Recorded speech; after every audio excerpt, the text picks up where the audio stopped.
All roads lead to Rome. But it's not to Rome that we want to go. The purpose of the game is to find the path leading to your destiny. The one who succeeds can avoid manipulation, know his purpose, and find freedom and happiness. Here are some useful guidelines that will help you find your way. Good luck.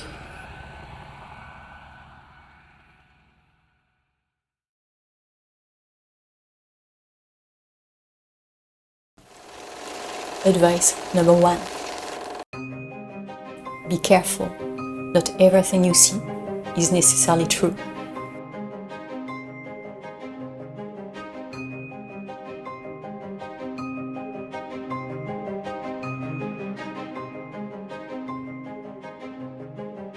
You can't trust anyone, not even yourself, because your thoughts are expertly modeled. Even the dilation of your pupils is subject to detailed analysis. Advice number 2. Beware of perfection. It may make you fit the mold.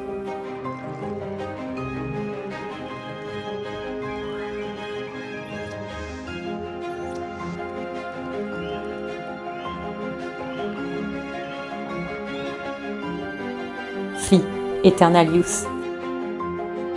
It's a trap. Advice number 3. Avoid annoying phone calls. Ignore derogatory comments, disruptive thoughts, and get rid of everything annoying.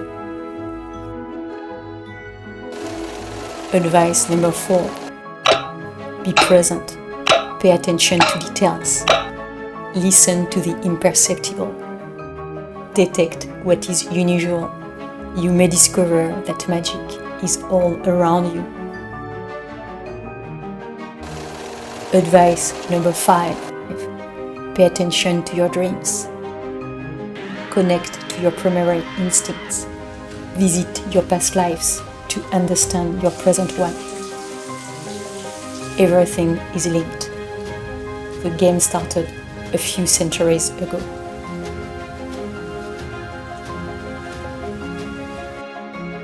And don't forget that it is where you don't want to go that often hide the most beautiful treasure.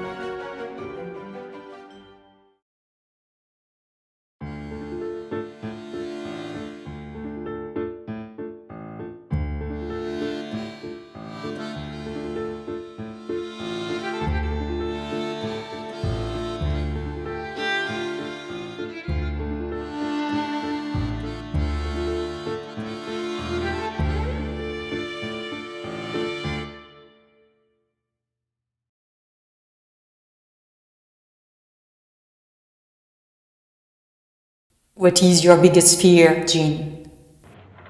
Being abandoned in the cold, sleeping under a bridge. Gather your stuff. That's where we are going. No! No! Without surprise, it's dark and wet here. You can even be the king of Spain. Without money, you are just nothing. Stop complaining and look for the exit. That's easier said than done. Here. Fate whispers to the warrior.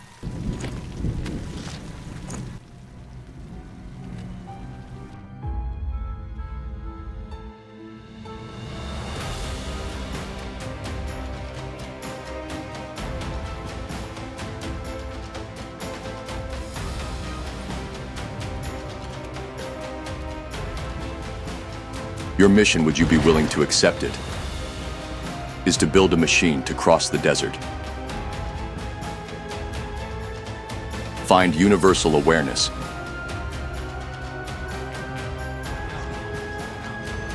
And dismantle the economic system.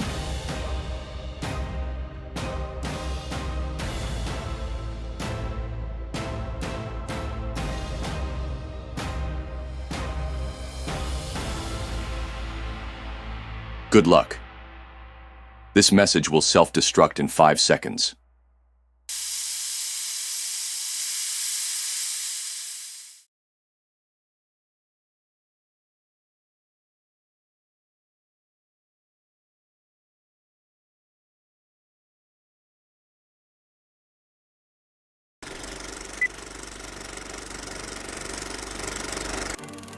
In the small town of Parksville in Canada, 2 unconventional explorers have created a brand new concept, the observatory.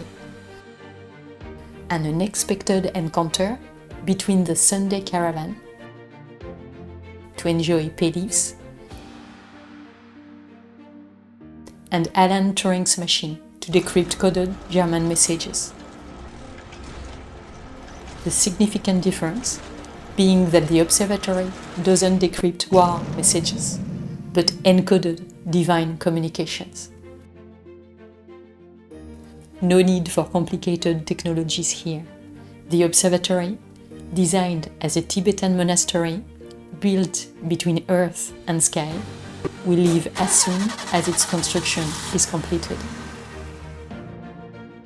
Starting a 21-month journey across the South, Central, and North American continent, with stops in unlikely places, each of them being defined by the star's constellation pattern, each of them generating a complete reset. This mobile dwelling is surprisingly not intended for mass production. It's a living piece of art built in constant dialogue with the inventor's inner child. A design without limits, concessions, or even budget. The creators have conceived 10 square meters without compromises. 2 separate bedrooms, a fully equipped kitchen, a bathroom, a vegetable garden, a living room with sofa, a coffee table, a deck and deck chairs, a glass house, a library, a fireplace, a laundry room, and a walk-in closet. Many would consider the enterprise impossible, and yet everything unfolds, expands, and transforms. Like the pop-up bedroom perched on the roof. Everything praises laziness. Every detail is designed to stay in the bed all day long.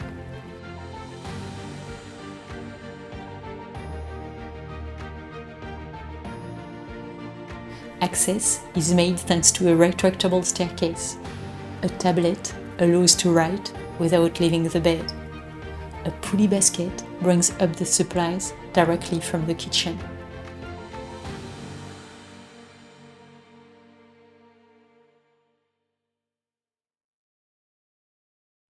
Downstairs, the bed of the second bedroom disappears, creating a secret living room whose library is overflowing with books, and the fireplace creates a cozy atmosphere. When it comes to the living room furniture, the secret is to marry a sliding puzzle game with a sleek Japanese design to get dozens of different combinations which appear and disappear beneath the surface, offering countless possibilities of work or relaxation.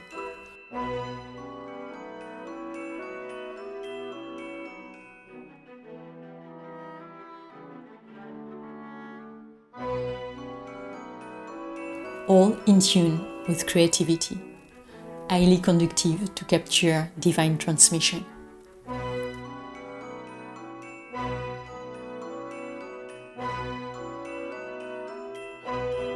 The name of the observatory comes from a large oval window, used to observe the world and its solidity. The observatory is an introspective machine, a retreat for hibernation, the return to the womb. A space in which its two inhabitants don't just survive for weeks, but thrive instead. Not by eating canned food, but by simmering gratins, tartlets and stews.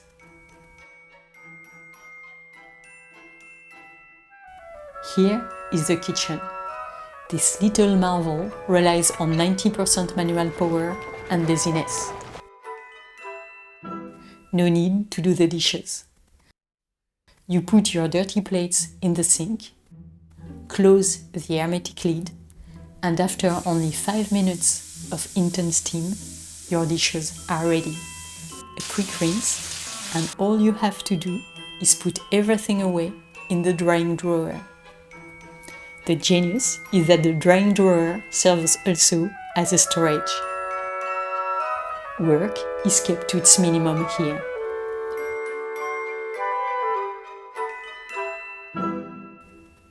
Concerning the storage, not an inch is wasted in this dream kitchen. 2 controlled panels allows access to hidden and inaccessible spaces. Oils and food essentials surface with a simple press and rotate around the central axis. Mixers and blenders magically pop up and start with a soft mechanic purr. Everything is manual here. Electricity is reduced to its minimum. And the icing on the cake, the previously uncluttered kitchen suddenly fills up to the ceiling with shelves full of elixirs, transforming the space into a mad scientist laboratory.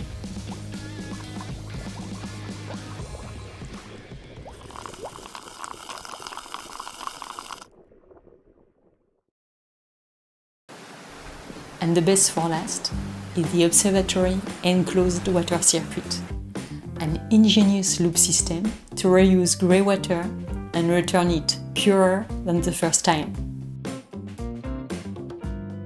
No more water limitation. How does it work?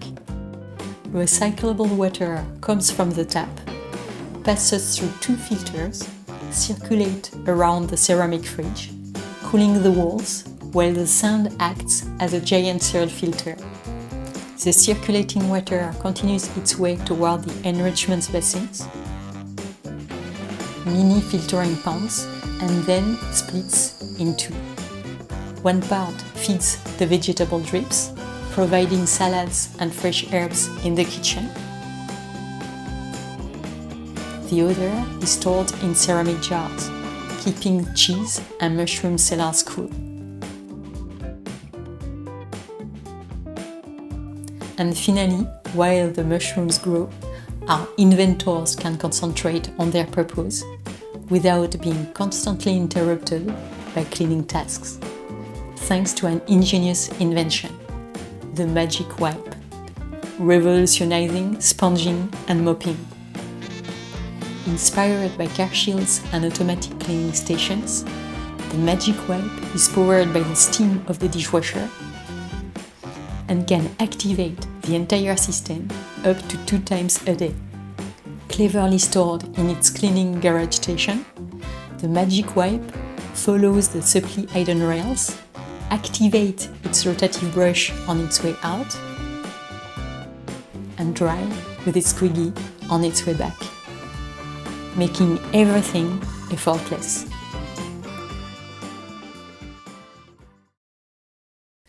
Not only does the observatory reconnect us to our deepest truth, but it also frees us from this modernity that suffocates us.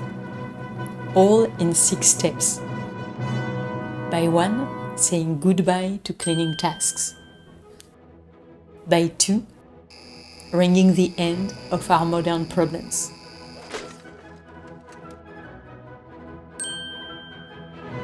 By 3, avoiding the agitation of the mind.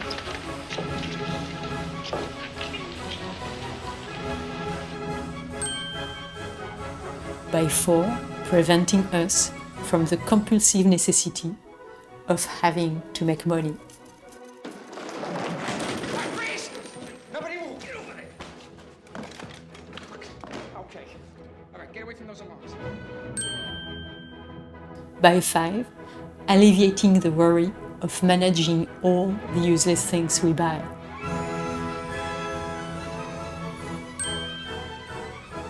By 6, saving us from decompression sessions to empty our cluttered minds.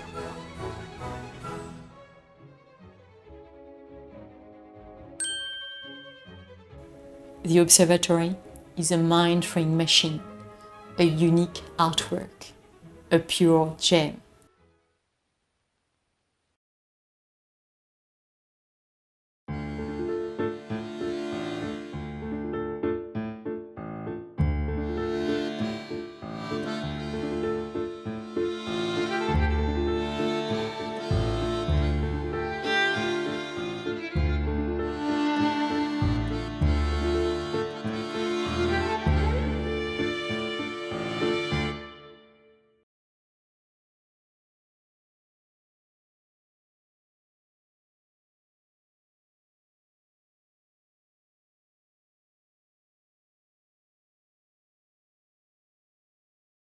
And how much does this joke cost?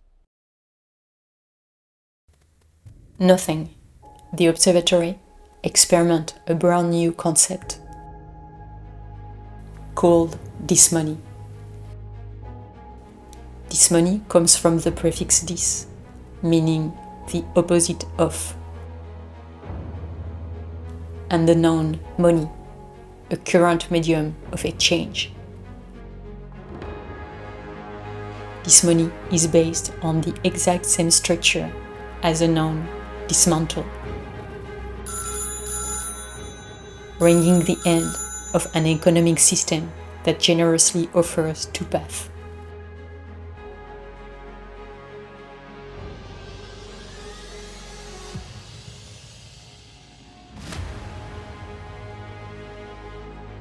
The path of material comfort, beliefs, and consumption, and the path where no one wants to venture.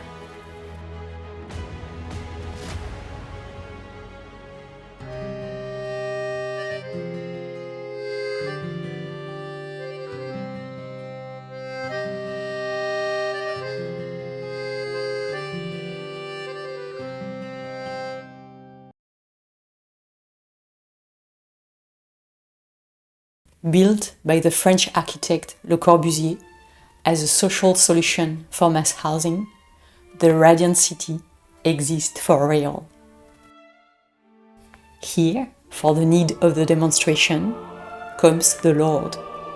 The Lord lives on the rooftop of the wonderful city, enjoying a breathtaking view and playing golf to pass the time.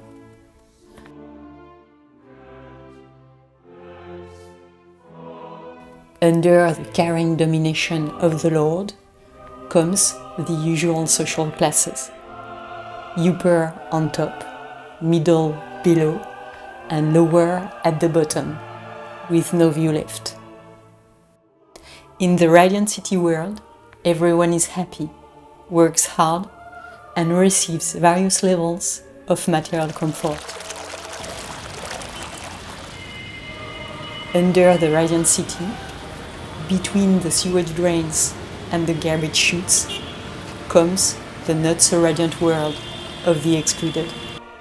Looking more closely, the system is worthy of a genius. It attracts money without any action needed. Like a vacuum cleaner vacuums dust. Meaning that the Lord is becoming richer every day, transforming the entire equilibrium without doing anything, excluding more and more people from the economic system.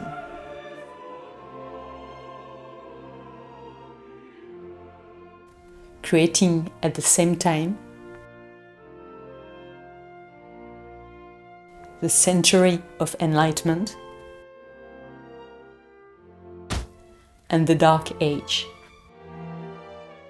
The path of material comfort, beliefs and consumption, and the path where no one wants to venture.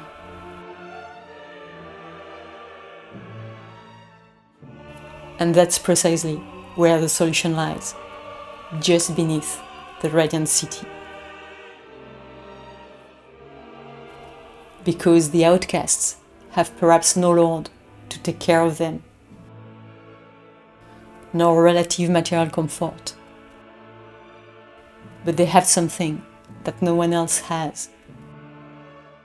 They are the only ones who are outside of the system. And this is where everything starts, between the sewage drains and the garbage chutes.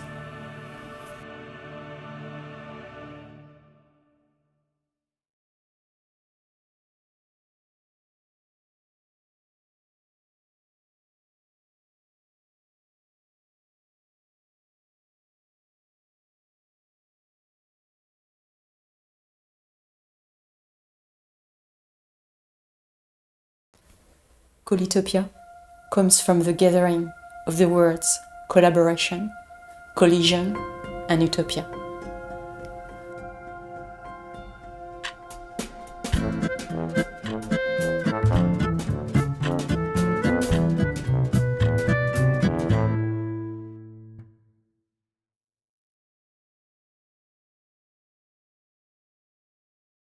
The word of the day, utopia.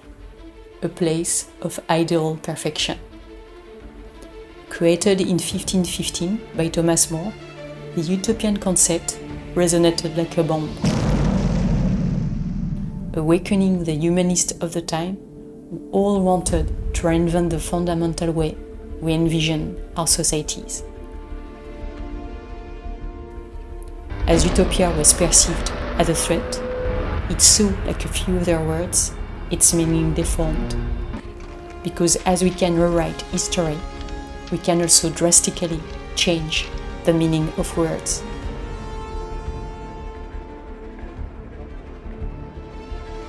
Thanks to this sleight of hand, utopia became its exact opposite. Utopia became dystopia.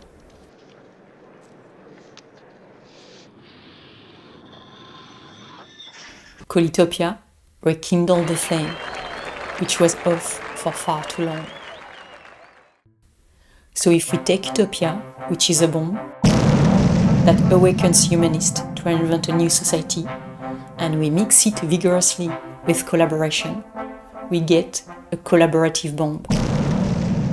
Perfect to create a new reality. And this reality starts with the construction of the observatory, awakening a brand new way to collaborate. A mix between the Amish people building a barn from sunrise to sunset to avoid paying American taxes, using the narrow space of freedom that the system cannot take away, reminding us that with some inventiveness we can create another reality. And the book people of Fahrenheit 451, we refuse to forget the books that have become our collective memory. Remembering our freedom of thought and our creativity.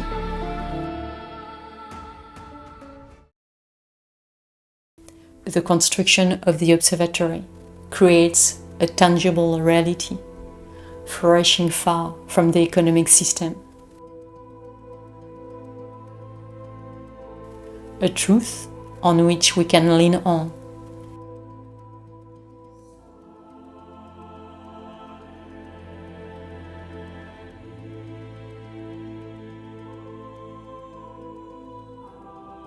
Telling us that everything remains to be invented, that without experiences, without examples, we can't envision the future. Explorers have discovered every corner of the planet, But there remain one exploration that seems to have been forgotten. The exploration of the collective consciousness, which is written in each of us like an open book. Colitopia is this collision between the inner and the outer world.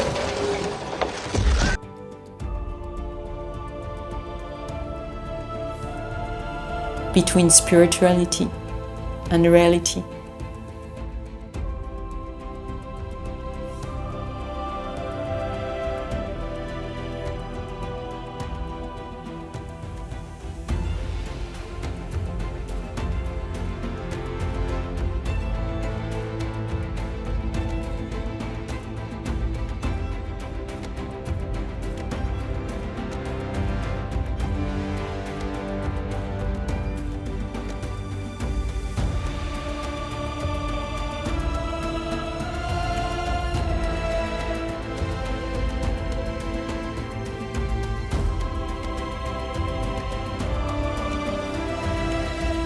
The observatory awakens the pure notion of collaboration. A collaboration without money or without interests, demonstrating that changing the course of the world isn't a battle, that it's just a matter of leaving the playing field, saying, in case I don't see ya, good afternoon, good evening, and good night.